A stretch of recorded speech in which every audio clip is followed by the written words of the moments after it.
Whether you're having a not moving off the couch while you watch the game kind of day, or a no time between conference calls kind of day, it can still be a delicious Dunkin' kind of day. And with Dunkin' now available on DoorDash, it's easier than ever to get your faves brought right to your door. So if you're looking for coffees, donuts, and breakfast sandwiches in the morning, craving some afternoon snack and bacon, or in need of Dunkin' refreshers for a PM pick-me-up, we've got you covered. Order now and get your faves brought to your door through Grubhub, Uber Eats, and DoorDash. Price and participation may vary. Exclusions apply. America runs on Dunkin'. 15 minutes could save you 15% or more. Oh, that's a cheer we used to do in softball. What? It's actually Geico's. Whenever someone hit a triple, we would wave our bats and yell, 15 minutes could save you 15% or more. But we never got to use it because we would only hit home runs. Annoying. The phrase is from Geico because they help save people money. Geico? Yeah, they were our team sponsor. Geico. 15 minutes could save you 15% or more. So welcome to the Stephen Shiels Radio Show. Today I'm here with a guest speaker who I know, who's a very talented entrepreneur. His name is Punit. He is running the company iBack. How are you, Punit? I'm good. How are you, Stephen? Yeah, good. So the challenges you have being an entrepreneur and running iBack, what are the struggles that you have? They range from everything because running a startup is difficult because I myself personally am a programmer coming from a sort of computer background, and in a business, there's tons of areas that you need to be sort of an expert at. Going from legal to marketing to design work to, everything basically, accounting, everything. And a lot of struggles, comes along the way when you don't even know. I started the company thinking I'm going to change the world with my programming ideas. And whilst we are slowly progressing that way, we do tend to see, like a lot of times it's not as straightforward as you thought in your head. Yeah, I'm a CEO as well for Shiels Productions, and I know what you mean when it comes to the accounting side. It's a completely different world, but, you always want to find that you want to do what you're most creative. What are you most creative with at iBack? So, I do the programming, I love, taking up a challenge. I always prefer to sort of automate things, make life easier for myself, for my family, for my friends. I have been lately working on a personal project called Cindy, which is an AI that enables, sort of automation in my house. So if I want to come in and I want my computer to start detecting it's me, I'm sort of working on that. Also, you can walk in and out of the rooms and the lights will just sort of flick on and off as people come in and out, so you don't really have to worry about stuff like that. So just, cool projects I like to focus on. But, as I do more and more, there's like a ton of things that I want to do. But like we mentioned earlier, it gets difficult when you're an entrepreneur and not just a creative person. I'm sure you find that yourself, like you're a creative person. What do you struggle with when you're working on your projects? What I mostly struggle with is actually keyword research, and SEO is the hardest for me, and marketing. With the work being fantastic, and if it's not getting a huge reach, it's very, very hard to then start, putting food on the table as an entrepreneur. And not just that, what I personally find, you're an artist, so I'm sure you relate to that, is that when you have something to offer, when you have a vision and an idea, and then you put your heart and soul into it, and then you don't see it go anywhere, or not reach as many people as you'd like it to reach, even though it's going to transform the lives of so many people, it's sort of frustrating, isn't it? Just because you're not in that one department that's going to let you sort of progress. And I find that with marketing people too, not just with people, in your industry or my industry, like, not just programmers or musicians or, but like marketers, like they have good talent in reaching people, but since that is their only talent or that is their only area of expertise, if you don't have a product, they're also, they also find themselves sort of lost, with this knowledge and ability to reach people, but have nothing of value to provide. Well, that's exactly right. The product's got to be good to market it. You see, like, there was musicians like Britney Spears. Now, my personal opinion, probably not the most talented singer, but was marketable because had the looks as well. And especially in Hollywood, it's always been whoever's the best looking gets the best role, not whoever's the most talented. And I find that quite sad, to be honest with you. I don't know. I mean, I do like Britney Spears, but I do agree with you that it is a lot about marketability, isn't it? It's about the looks. It's about how you present yourself. I'll tell you, in IT industry, it's the charisma. Look at Steve Jobs. He was a genius when it came to sort of presenting himself. He's from the turtleneck to the jeans. It's not like that he was this very charming, attractive, masculine personality, but he had this eccentric charm about him that could turn heads, and when he's talking, he could captivate you with just his words and his speech. And I don't know, because we would probably not hear from other companies who could have had potentially better ideas or products, because Steve Jobs was such an excellent marketing personality. He embodied Apple when he was, alive, God rest his soul. But it's also possible that we could have seen better or different technology today had the opportunity existed for other businesses and startups and entrepreneurs. Yeah, because you had the two entrepreneurs of the 80s. It was Bill Gates and Steve Jobs were really competing with one another. Yet at one point, Microsoft was nearly bankrupt because they were in and out of court, and I think there was speculations of Bill Gates was plagiarized Apple, but yet they were friends with each other. Yeah, I don't really. I mean, I did remember looking into it at some point, but I don't remember exactly what went down. But from what I do kind of remember, I think it was that they were friends, then they sort of collaborated on some projects, and then some software issues or something came along and they had issues.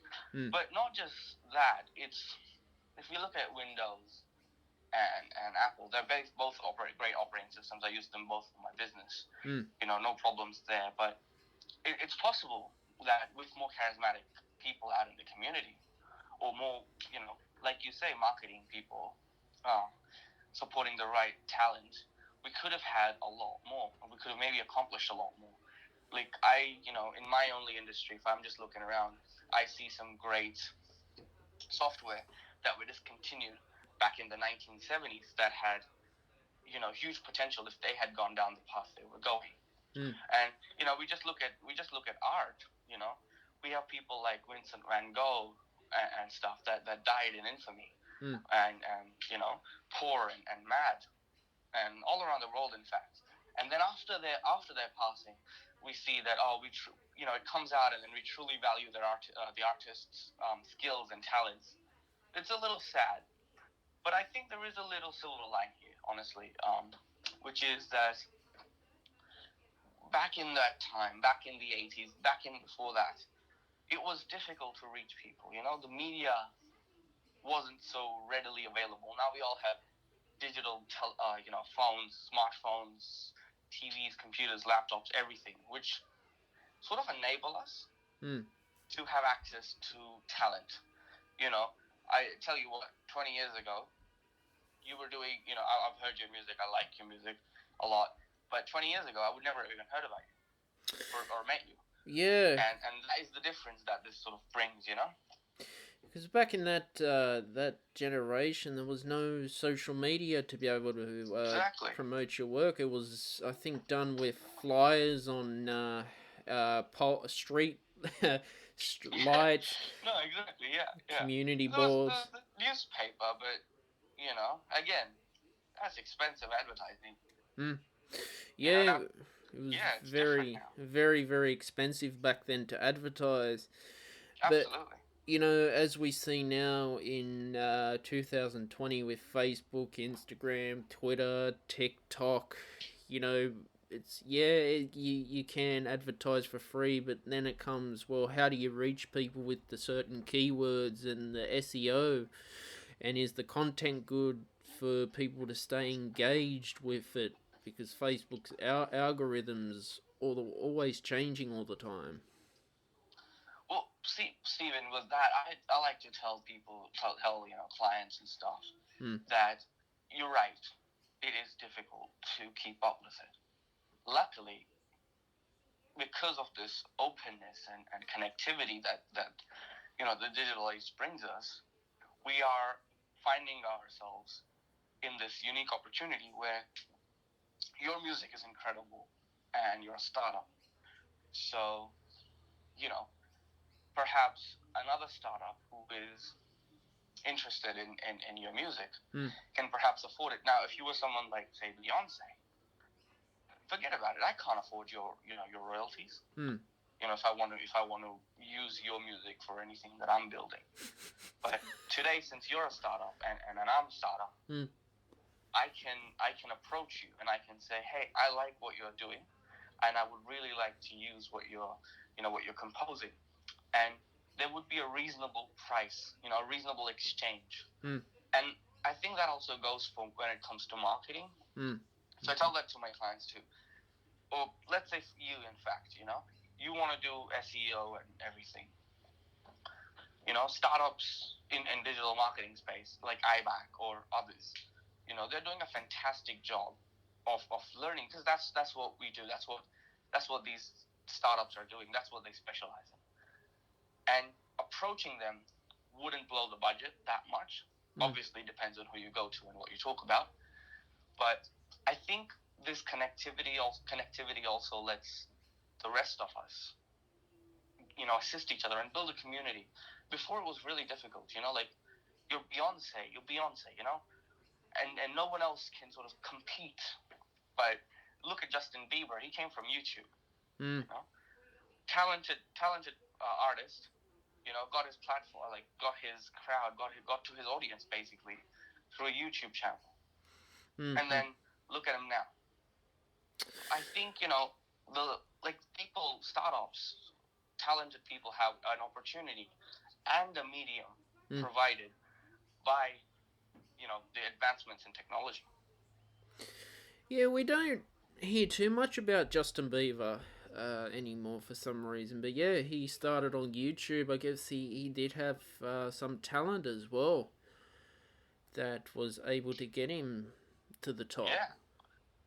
And we see that in IT community, in marketing community quite often. And because, obviously I'm giving examples of really, really famous people, but there's a lot of companies that, while maybe not, they don't become the next, Microsoft or Apple, they do leave an impact in the world that is assisted by these bunch of startups coming together, helping each other out, creating a community.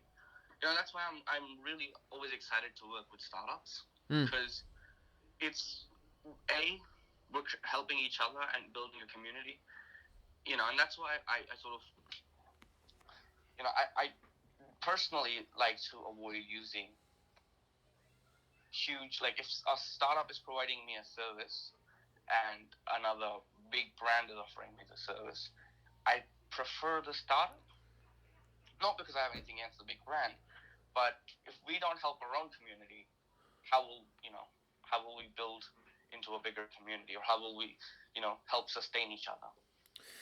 But I tend to do that. I tend to sort of offer my assistance to the small, or use the services of small startups. Yeah, always, starting in a small community is the best way to go, Punit. It's show support. I would rather support a small startup company rather than a big, corporation that's trying to start up. Yeah. No, absolutely. There's so many talented programmers out there that have potential, and who are developing web applications, mobile apps as well. Who could, be the next Bill Gates or the next Steve Jobs of coding, I think. But with coding yourself, when you're writing your code, how do you know if someone's copied your code off you? It really depends. It's not as easy to sort of copy code. Mm.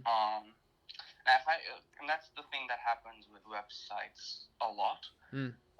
Which is that a lot of the code that you sort of see and interact with is not public, but very much visible, and therefore it's easier to steal. There is a practice called web scraping.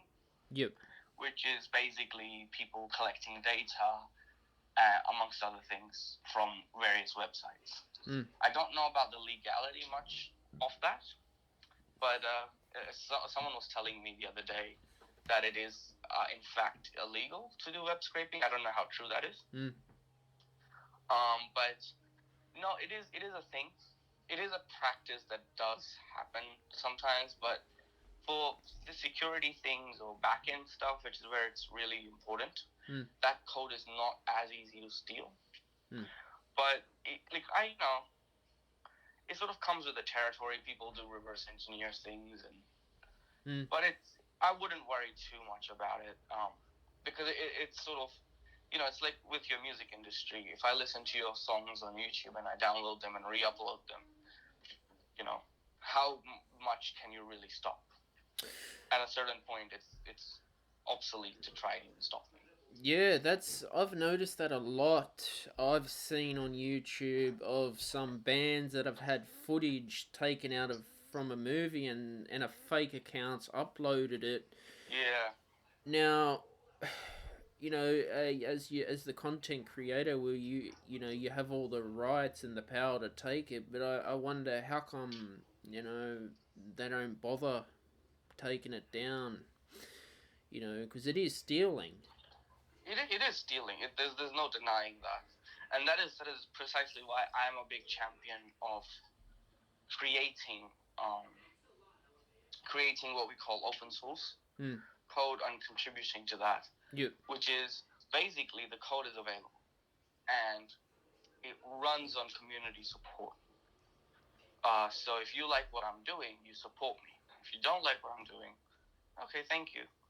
But by doing that, and by giving away a lot of, commodities for free, you sort of create a trust, and sort of loyalty. So if someone does know that it is your code, they would try and not take it from elsewhere. Or and therefore, because they want to sort of support you and help you carry on. Like, for example, I use a lot of open source in my own programming and in my own company.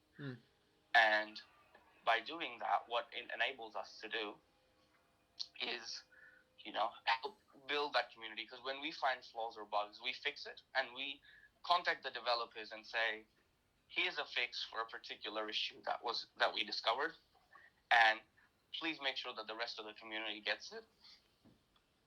It sort of builds on top of that. And even when we deploy stuff, so if you launch a website online or anything, I use an open source product, a tool that helps us do that. And not that I would honestly like to support more, but every month or so I give them $5-10. It's a free software. They never ask for money, but I do like to contribute. It's just the price of a coffee.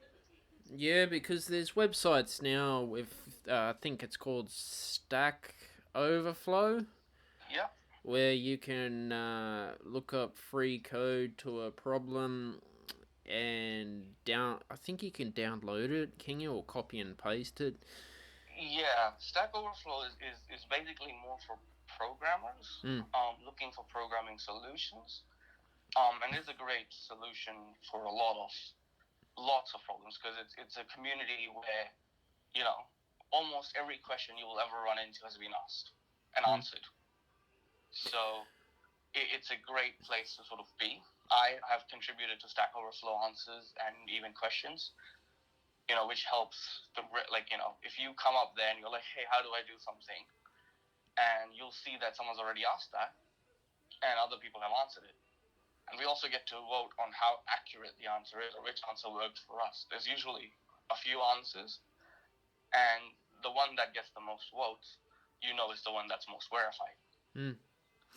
So it's quite useful, but I don't know how much I would recommend that to like an average person who does not have a programming background, because it is somewhat technical. Yeah. In the sense that it does require you to understand what it is that you're looking for. I tried to do programming with Python 3. Mm-hmm. Oh, I had a hard time with that. It was like learning a new language altogether, but I always found HTML5 was much easier to just pick up, because I'm a bit more creative, so I thought web developer, if I was to do it, I'd be a web developer, not a programmer. Yeah, but see, the thing with HTML is that it's actually not a programming language. Yeah. It's what we call a markup. Yeah. But it's a good place. I actually recommend. So I was, teaching my little brother how to do programming, and that's where I said I recommend you start there, even though I was actually not much of a programming language per se. But it's a lot more fun and easy place to start, because you can sort of see the web page being built as you write your little code. Yeah. And you got the head tags as well. Yeah. And I find you can get guidance with like a manual. You can think, if I want to do this, or put a YouTube link, I put it in this tag. So I found that was much more easier than straight up programming on Python, because I used to get a rotten headache trying to fix a problem. I understand. But see, programming, it's like, it's one of those things where you really need to be, not that anyone can't start, but it's one of those things where you will either love it at the first sight or you will hate it. But you can keep going and you will eventually love it. There is, there's no doubt about that. It's like music, some people have a natural inclination for it, The first time I picked up a guitar, I was horrible. But now I can at least play some small little, tunes here and there, and stuff like that. But with programming, I picked it up pretty quick, pretty easy. So, it's sort of like that. So but I would definitely still recommend, if you want to do programming, start with Python. It's one of the easier languages to start with. Yeah. And you mentioned too, you played the keyboard at one stage, did you? Tell everyone about your musical journey. So I do. I have a little keyboard at my house, and I have a guitar. So I was young, and I did some classes. I went to like a proper studio, and they had the professional, keyboards and pianos and stuff. And I did learn at one point of my life. I was professionally trained, but now it's sort of just a hobby. I look up notes and stuff, easy things to play, and get my tempo and stuff right for the songs and the music. And I play it for like a hobby. I do play occasionally, since it is sort of something that I do when I want to relax and just unwind at the end of the day. So I do play it. Guitar is a lot harder, I think, but I think all string instruments are more difficult to play than like the keyboard. I can never get all the the hand movements for playing the correct, what do you call them, the majors and the minors, stuff like that. It's a lot harder to do on a guitar. Yeah, I originally came from a guitar background and then moved on to the clarinet, but then I tried to play the violin and wasn't suited for the violin, because there's no frets on that instrument, and it's a little more difficult. But I found guitar for me was easier than the keyboard, actually. Yeah. Oh, really? Okay. That's interesting to know. Yeah, I mean, if I had have played keyboard or piano younger, yeah, I could have been a genius on it. But I started playing like a lot of rock music on the guitar. Right. Oh, so you had one of those electric guitars. Yeah, they were cool. Right. Yeah. Yeah. And I've only ever played the acoustic. You know, Right. and yeah, I started off on like I think it was a $90 beginner's classical guitar, and then sort of progressed Right. to an electric. And, Right. I think electrics are more fun to play. Yeah, What do you think? they are. I mean, now you can get the iRigs and put them into like Logic, and you can get like different amplifier sounds too, which gets a bit more easier instead of carrying a bit massive amp around with your electric and change the sound, you know. And two, Well, they I got think it's. yeah, I think it still recommends the hallmark. You know, like you look at all the old rock bands, and you still see that amp with it. It sort of goes with the territory, doesn't it? It does indeed. You know, now they got what's called MIDI guitars. Is that the one you plug into your computer? Yeah, you can. I saw a clip of it on Instagram. You can you make it sound like a symphonic orchestra as well. It's pretty cool. It's got like real strings on it. That's the MIDI version. But I'm traditional. I like to have a real instrument in my hand. Yeah, no. One of my goals is to like own like a proper piano. I mean, don't get me wrong. I would probably still only be playing, Mary Had a Little Lamb, but I'd like to be doing it on a real piano. What would you get? A Steinway, Yamaha? Honestly, I know just enough of that to know that Yamaha makes a piano, but that's pretty much my extent of music knowledge. I just like the piano because I think they're really cool. Yeah, Yamahas are industry standard, but then you got the Steinway that I think the Sydney Symphony Orchestra are using it. They're quite expensive to have, but most of the time a Yamaha is, made in Japan, and they do sound good. Right on. So with the Yamaha or with any piano, it's like what 80 keys, is that the standard? I think it is the standard. There's usually 4 octaves on the piano. Right. So you got the really low on the. I like to think of it the lower keys are your low notes, and the right side is for the really high pitch as well. Right. But yeah, and like now we've got MIDI keyboards that sound like a real piano too. You just flick the piano key on, and boom, you've got a piano. Yeah. And you just put your headphones in. I was there. Funny story. I was actually there at JB Hi-Fi the other day. And they have a music section where they have like the instruments and stuff. And they had like the big proper keyboard, electronic, but keyboards, and and then they were like, it is exactly like a piano. You can, it has all the little knobs and things, and I don't really know how to use them. And it's like, we've got the port, and I tried to play them there because it seemed on, and I didn't make any sound. And so I got one of the people there, and he's like, you got to plug in the MIDI port into the computer, and the computer will make the sounds. And I was rather surprised, thinking, and then they're like, you can play the guitar, you can play, a whole bunch of instruments using the keyboard keys, and the computer will sort of make those sounds. And I was sort of surprised to learn that, and like the keyboard did have speakers, so I guess that maybe even he didn't know. But it's surprising that, and I think it's in a way it's probably like for hobbyists like myself, it would be good to sort of play other instruments, just using one that you're sort of more familiar with. Yeah, music too is great for a hobby. I think there's quite a few, IT professionals that play in a community band, programmers, play a musical instrument. It's good therapy for the brain too. Oh, absolutely. Yeah, no, I definitely agree, yeah. But So what do you play to relax? at the moment, what I relax with is just composing, I think.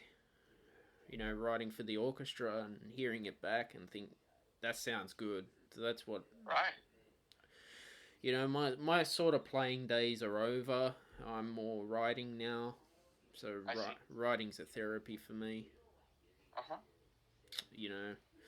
But being, with your startup at iBack, what's been the highs and the lows for you? Highs.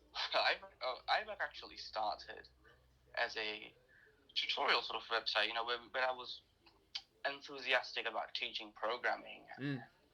sort of spreading my knowledge and sort of teaching the community and my fellow students in university. Mm. And at that time, because I was sort of teaching relevant stuff to what the students were learning, we did get quite popular for the time being, and that was quite a good feeling. It felt like I was contributing a lot to the community at the time. And then even now on Google and stuff, depending on where your network is based, you might get, if you search up, I be a coder, you might get like our old tutorial links. They don't work anymore, but you might still get those links, like C++ tutorial or Java tutorial. So it was quite fun. Mm-hmm. It was a lot of fun. But then the lows sort of came along, when we sort of went more commercial, because it was becoming harder and harder to sustain iBack, because I wasn't charging any money for it or anything, and being just a student at the time, it was expensive to have a big, massive site running with a whole bunch of traffic. And you coded your website from scratch, or did you drag and drop? No, I did code it from scratch. Yep. I don't. Drag and drop is really good. Mm-hmm. Introducing touch-free payments from PayPal, a safe way for your customers to pay. Simply download the PayPal app and display your own unique QR code for your customers to scan. Whether you're a market seller, I'll take 2 tomatoes and a cucumber, poodle pamperer, piano tuner, or plumber. Signing up to accept touch-free payments for your business is easy. Touch-free QR code payments. Shop safe with PayPal. Hike the trail? Check. Order takeout? Check. Schedule heart checkup? Done. We've all adapted to a new way of living. Keep your healthcare on schedule with Johns Hopkins Medicine, where your health and safety are our highest priorities. We're ready to care for you through virtual and in-person visits across Maryland and the greater Washington region. Your health, our experts, safely caring for you. Schedule your care now. Learn more at hopkinsmedicine.org/safe. Drag and drop is phenomenal piece of technology. In fact, I've actually built some platforms that enable you to do drag and drop. That's how I did mine. Sorry? I did my website drag and drop. Yeah, no, it is. Look, it is very useful to do. But what I've sort of observed is drag and drop has its uses, and then programming has its uses. That's why, once drag and drop came, the programming into the web development industry didn't go obsolete. But drag and drop is a tool, it's not a replacement, which seems to be a lot of confusion around that, especially when it comes to non-IT, non-technical people, because drag and drop is a great place to start when you have not much budget and you don't know what you're doing, you're just sort of experimenting. It's a great place to start. If you know what you're doing, if you're building just sort of like a template, it's a great tool to have. But if you want to expand on it, today everything's based on data, and if you want to know what your customers are doing, or you want to get some sort of practical use out of it, drag and drop can only get you so far. Yeah, that's correct. That's where the real sort of programming approach sort of comes in. And then that's why, when I see customers, I sort of usually ask them, what's your needs? And if their needs are simple and basic, a lot of times I end up telling them that go to someone else, because while we can give you that service, it's going to cost you a lot more than to just use one of the existing tools. But we are actually, surprisingly, coming out with a drag and drop platform of our own in iBack. Soon bringing support to things like restaurant owners, little hole in the wall kind of shops and stuff, and eventually expanding out with more and more templates, allowing more customers to, get their feet wet basically, and then see where they need to go from there. It sounds like you're, wanting to try out different things to improve iBack, and that's really good. Yeah, no, it's you got to experiment, and so what did you use for your drag and drop platform? Yeah, so I used a website called GoDaddy. GoDaddy. How much do they charge you for your, basic just website needs? For a year, I think it was $120 for the year, and that came with Office 365 subscription for the business email, because it was good to get a company email instead of using the personal one. That's the biggest mistake I've learned. But I told you in the first meeting you need a company email. Yep. See that's $10 a month, right? So what we're sort of hoping to do is sort of shake up that market a bit. Yeah. Because I haven't personally checked out GoDaddy's platform, but I have checked out things like Wix. Yep. Squarespace. I don't know if Weebly still exists. That was a thing. There's WordPress as well. Sorry? There's WordPress. WordPress. Well, WordPress is more technical. It requires some sort of programming knowledge. I didn't mention that there. Whilst you can do drag and drop, but WordPress is a different it's a different tool altogether, basically. But what I want to do is I want to sort of shake up the industry there. So what we're doing is not only are we coming in, but we're bringing with us. So we're not competing with these giants. It would be, pretentious of us to think that we can come in and slay these giants. But we're coming in as a different tool because everything is data-oriented now. We're coming in with tools that, if you use the templates that we provide, we have suggestions. So, for example, for the restaurant template, because I have been looking into that and working on that, we have, menu areas and sections where we have a whole bunch of, templates you can choose from to display your menu. And as you do, as you choose one of our templates, we enable SEO by default. Because we know what kind of content is going there.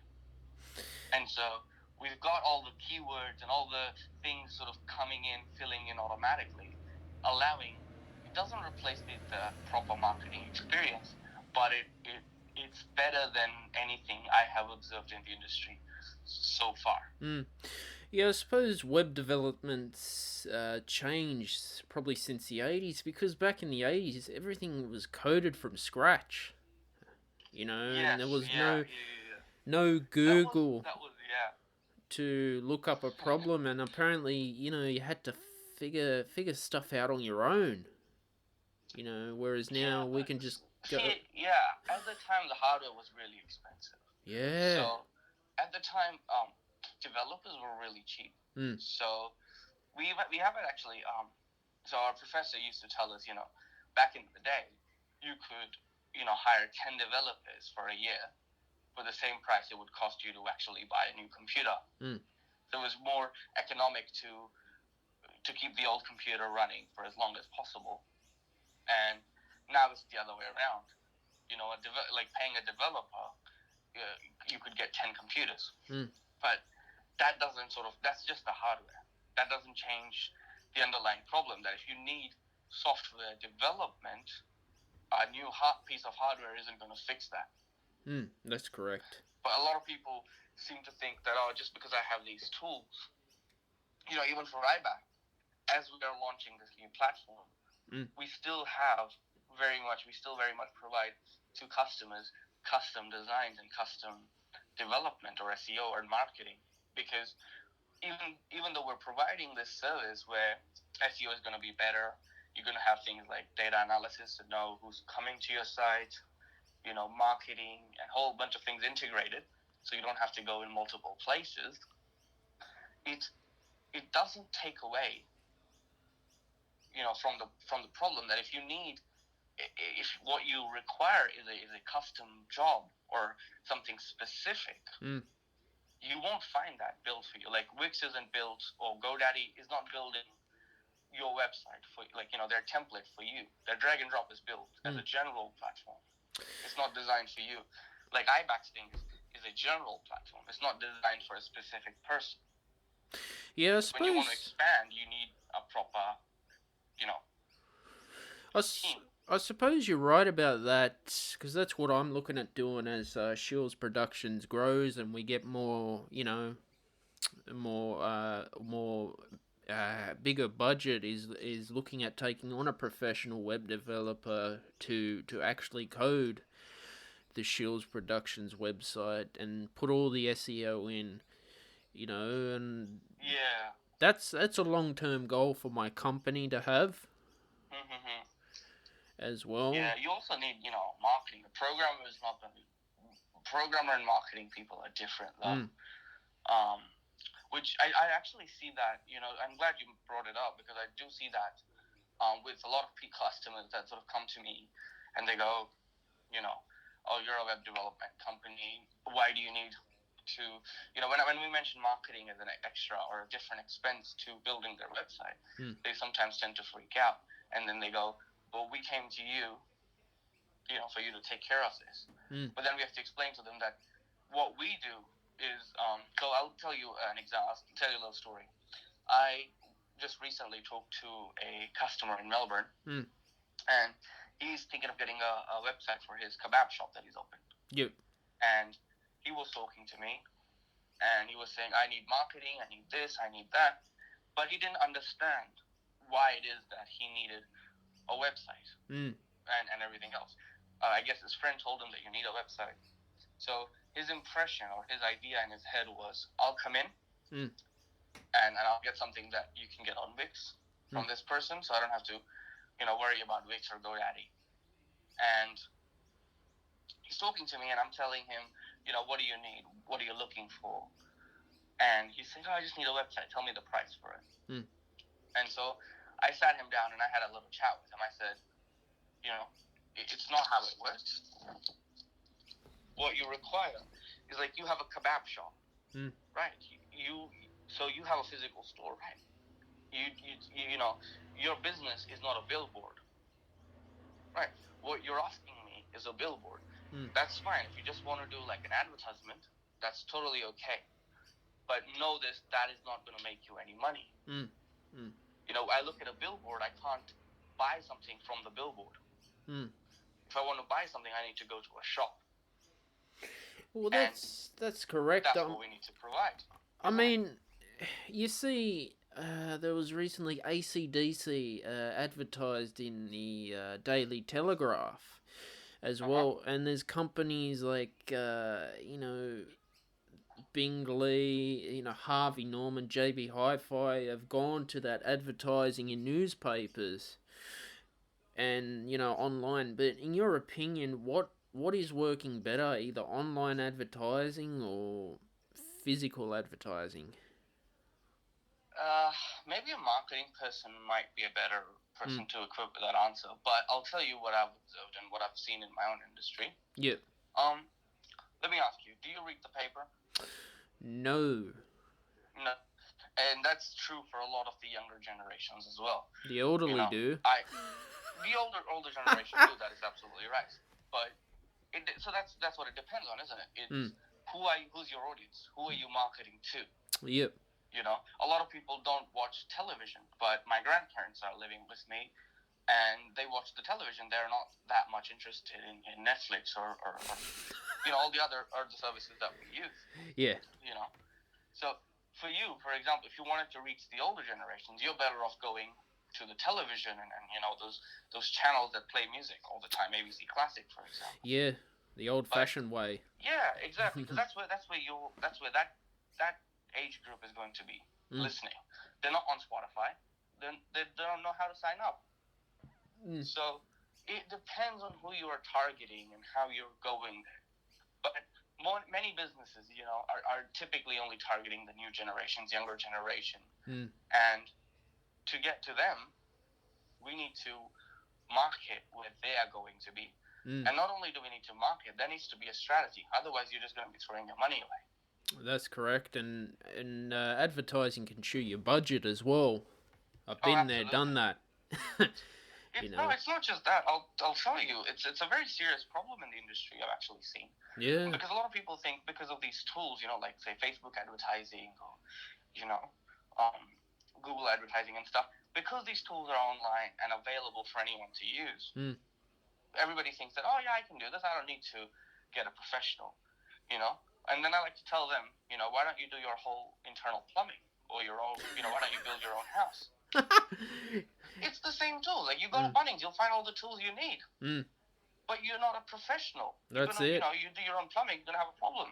You'll build your own house.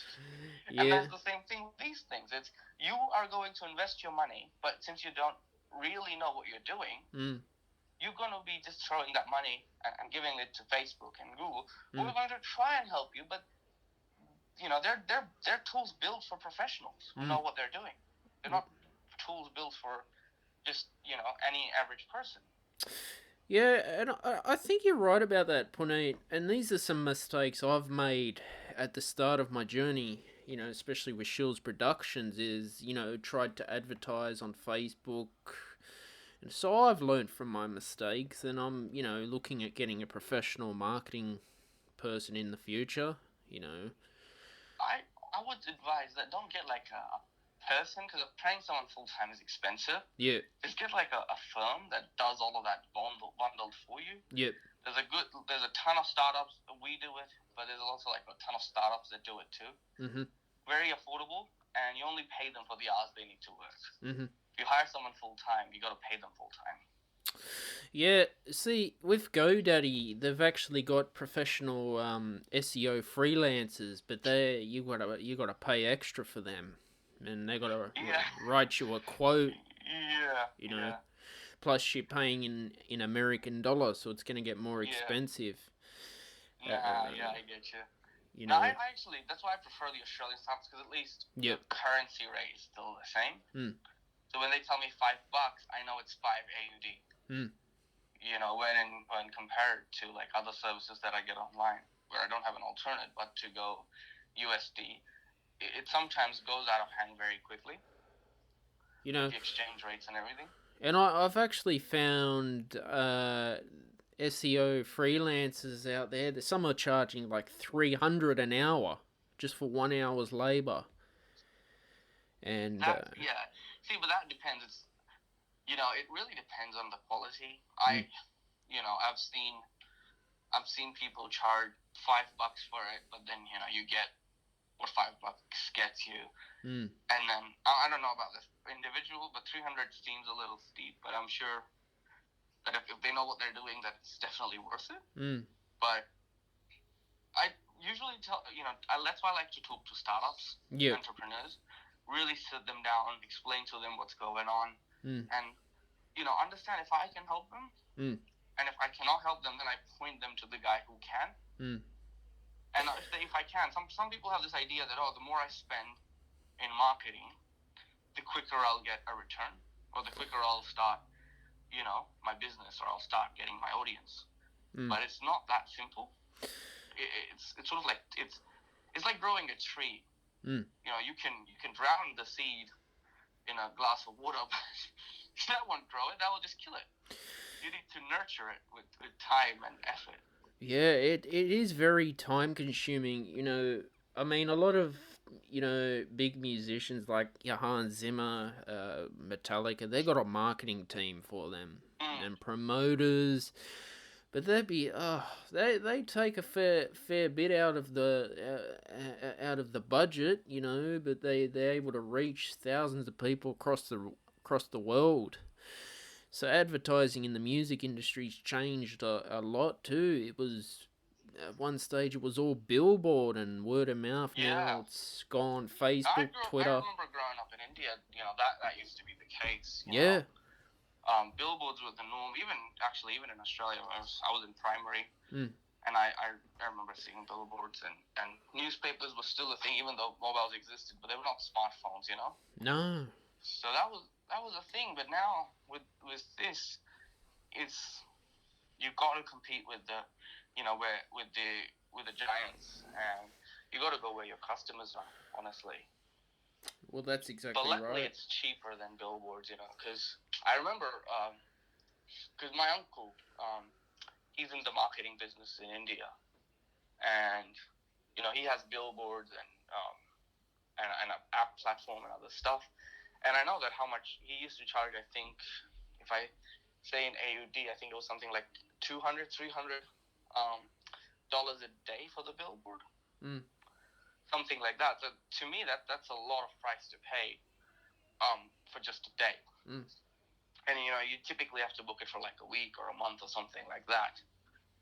So for anyone who's a startup or just starting out, it's unless you get like a really good deal, it's quite expensive. But now, thanks to tools like Facebook ads and Google ads and stuff, it has become more manageable. Mm. That is not to say it can't get out of hand, but it is. That's why I say go to a good expert.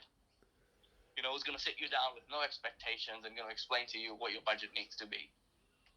Rather than, tell you, oh yeah, give me the 10K, promise you the stars and the moon. Well, that's exactly right. I mean, you're not always guaranteed to get, a big reach straight away when you're advertising. No, you've got to build that. That stuff is difficult to cultivate, and you need people with the experience and the talent and the knowledge. Mm. And it's true, you get what you pay for, because I had a case where on Fiverr I paid a freelancer, I think it was from Mumbai or Pakistan, $20 to do my YouTube description, but it was just shit. Oh yeah. You're preaching to the choir here, because I'm not a content writer or a content curator by any means. So if I spend like a significant amount of time, I've observed that I am able to produce something that is not awful. Mm. And so I was actually looking, because I was looking for someone who can do content writing stuff for me, and I've paid up to $200. And for $200, I got a really good HSC essay.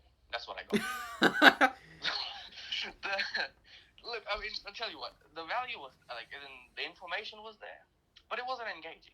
Mm. And it was my website stuff, so I was interested in reading it. Mm. But if I look at it from, let's say, your point of view or someone else's point of view, you're going to be bored in the first line.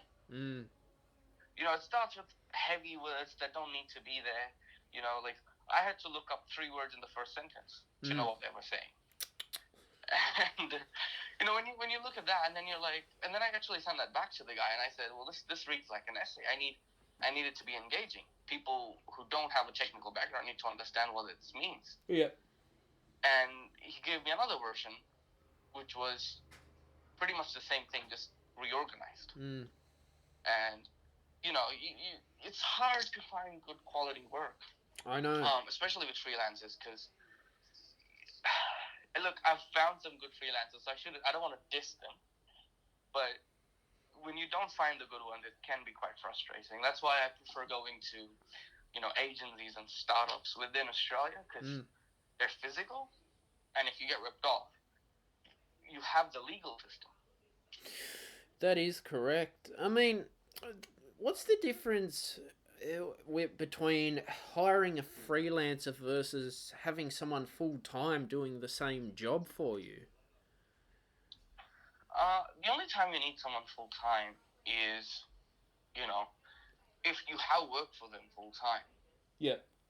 So it's, let's say that I were to do Shiels production. If it takes me 3 hours to do the work that is required, you don't want to be paying me for the extra 5 hours if you hired me full-time.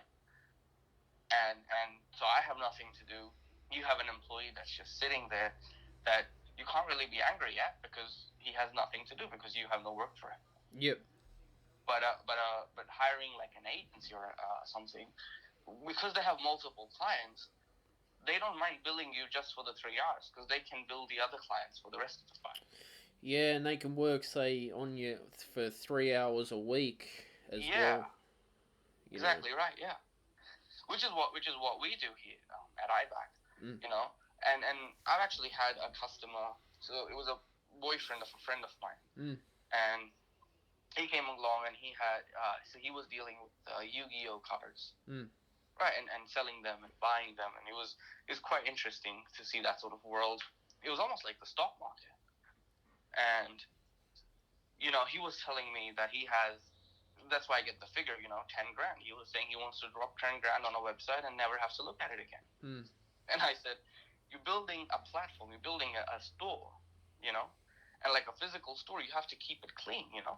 If you go into a shop and it's filthy, you know, with dust bunnies and like layers of just, you know, cobwebs, you're not going to stay in there. You're going to walk out the next minute. That's it. Same things happen, you know, on a website. You need a person developing it, working on it constantly, but not necessarily for 8 hours a day, 5 days a week. So he just wanted to give me the 10K or whatever his figure was, and then just walk away and never have to look at it again. So I said to him, no, you know, you're probably looking at something that's, you know, including the marketing and everything, it's something around 400, I don't remember the exact figure, but something like that. And that will, you know, that will take care of someone looking at your website, making sure it's working right. If something breaks, someone getting on it right away, fixing it. You know, keeping it clean, making sure the marketing is done right. And that's a lot cheaper, in my opinion, you know, in the long run. Because in a year, he's still not spending the 10K that he wanted to just drop in the first month. Punit, today was a good show with you. Yeah, absolutely, man. Where can the audience find IBAC and your social media? So our company is actually, IBAC is an abbreviation. So it's actually called IB a Coder. But in programming, there's something called a camel case. And because it started as a programming tutorial site, we called it IBAC. So it's IB a Coder, and you can just search up IB a Coder or ibacoder.com, and you'll go to the site, and it's currently bringing out the new stuff, so it's sort of under production kind of thing. But you can check it out. We have our social at IB a Coder, Facebook, Instagram, Twitter. Just look that up and you sort of pop up on IBAC's pages. And yeah, it's good. All right, guys. Thank you for listening to today's episode of the Stephen Shiels Radio Show. Subscribe to the podcast or wherever you get your podcasts. We're on Spotify, Apple, iHeartRadio, SoundCloud, and we'll be back again in the next show. Alright, thank you for today's episode. Right now, I'm going to play my single from the album Goliath.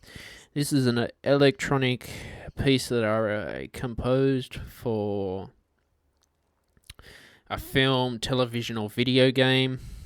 It's actually one of my favorite tracks off Goliath. It's had some good reviews about it. So I hope you enjoy.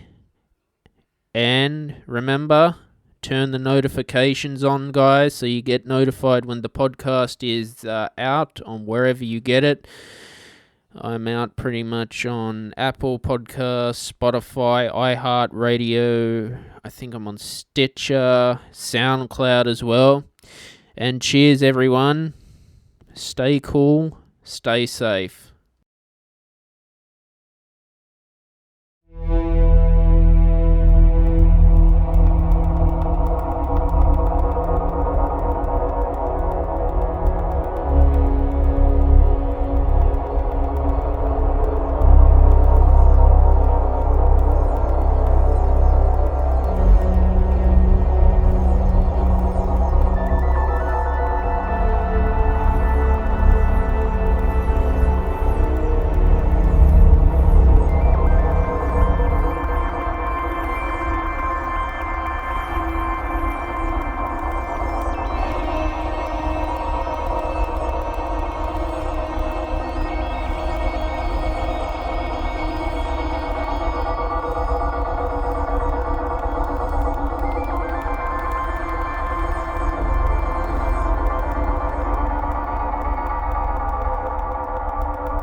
Whether you're having a not moving off the couch while you watch the game kind of day, or a no time between conference calls kind of day, it can still be a delicious Dunkin' kind of day. And with Dunkin' now available on DoorDash, it's easier than ever to get your faves brought right to your door. So if you're looking for coffees, donuts, and breakfast sandwiches in the morning, craving some afternoon snack and bacon, or in need of Dunkin' refreshers for a PM pick-me-up, we've got you covered. Order now and get your faves brought to your door through Grubhub, Uber Eats, and DoorDash. Price and participation may vary. Exclusions apply. America runs on Dunkin'.